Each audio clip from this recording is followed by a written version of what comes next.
د محترم محمد ابراهیم سپیڅلي څخه ډیره مننه چې د علامه رشاد د 21م تلین په مناسبت د خاطرو لړۍ پیل کړې ده. د ارواښاد علامه رشاد په لیدو سره زه هم مشرفه شوې یم. په کابل کې زموږ او د علامه رشاد صاحب کورونه سره نږدې وه، البته په خیرخانه مینه کې. خو زما مشر ورور محمد معصوم هوتک رشاد صاحب ته ډیر اخلاص درلودی او په رشاد صاحب باندې هم زما ورور هوتک صاحب ډیر ګران و. ارواښاد علامه رشاد زما مور ادا بلله او د دوی کورنۍ کله ناکله هم تګ و راتګ سره کولی. خو زه چې دلته امریکا ته راغلم د ارواښاد علامه رشاد په لیدو مشرفه شولم. هغه څنګه مشرفه شولم؟ په دې ډول چې زه علامه رشاد صاحب الله دې وبخښي دی و امریکا ته راغلی و، البته د امریکا د کالیفورنیا ایالت ته راغلی و.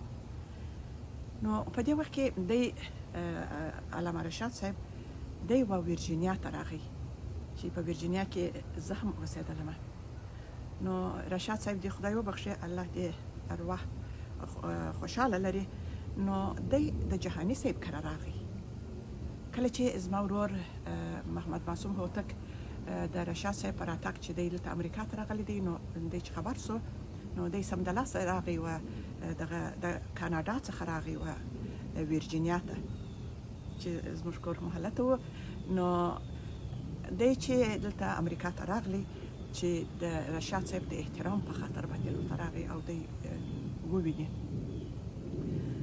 نو ما زه چې خبره سومه چې رشاد صاحب د جهاني صاحب کره دی او هوتک صاحب یې هلته ویني، نو ما د خپل ورور هوتک صاحب څخه خواهش وکړي چې باید زه هم رشاد صاحب ووینم.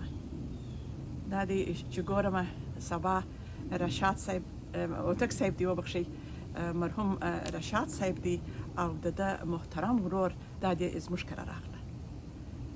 تاسو فکر وکړئ چې د رشاد صاحب په لیدو سره زه دونه خوشحاله شولم او د مهربانه چهره او لوړ شخصیت او یو نوراني چهره یې درلوده. واقعا زموږ پر کور روښانه سو. خو روغبړ مې ورسره وکړلې، راغله دوی مهرباني یې وکړه، په کښېنستله، زموږ کور ته راغله. خو ډوډۍ و چای و دا چې سره خلاصه شولې. نو بیا رشاد صاحب زما لور چې په هغه وخت کې کوچنۍ وه، مینه نومیږي، او زما زوی ګړندی، دوی کوچنیان وه. دغونه محبت یې د زما و اولادو ته ورکړلې چې زما پر اولادو مور بابا څونه پر موږ باندې ګران سو چې بابا دونه مهربانه و او دونه نوراني و او دونه ښه لوړ شخصیت و چې هغه موږ نسو دلته ویلی. خو دوی چې ولیدله بیا هوتک صاحب و زه په د سالون کې دوی ناست وه او زه ولاړه شولم هلته د کوچنیانو سره.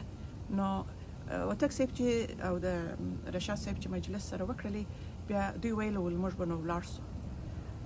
زه په دا ما ډېرې خبرې د رشاد صاحب سره په دې ونه کړلې چې زه په کور کې مصروفه وم. خو دوی چې ولاړ سوله ول نو موږ خدای پاماني کوو ځو. ما د محترم رشاد صاحب لاسونه ورمچ کړله او خدای پاماني مې ورسره وکړله.